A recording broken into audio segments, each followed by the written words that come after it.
स्वागत है आपका बी न्यूज़ नेशन में। मैं हूं आबिद हुसैन शेख।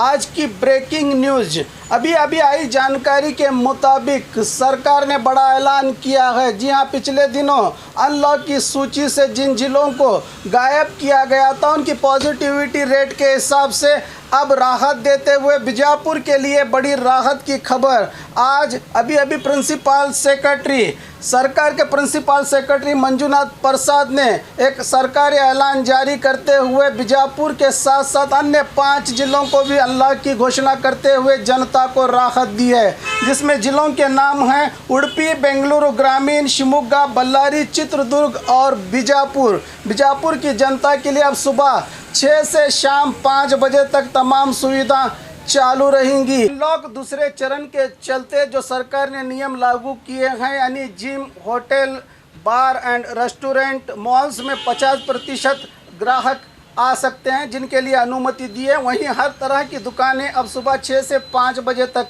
खुली रहेंगी। ये नियम आने वाले 5 जुलाई तक, यानी आज से 5 जुलाई तक यही नियम जारी रहेंगे। अनलॉक 2 के दौरान आने वाले दिनों में सरकार और जनता को कोरोना पॉजिटिविटी रेट के हिसाब से राहत दे सकती है। बीजापुर वालों के लिए भी बड़ी राहत की बात है, जो कई दिनों के इंतज़ार के बाद आज ये खुशी मिली है। लेकिन सावधान, जनता सावधान हो जाए। अभी कोरोना हमारे से चला नहीं गया, कोरोना से अभी जंग जारी है। इसीलिए सोशल डिस्टेंसिंग, मास्क और सैनिटाइज़र का इस्तेमाल करते हुए अपनी अपनी खरीदारी और अपने अपने ज़रूरी कामों को करे जनता। इसी उम्मीद के साथ मैं Abid Hussain Shaikh, B news nation, Bijapur.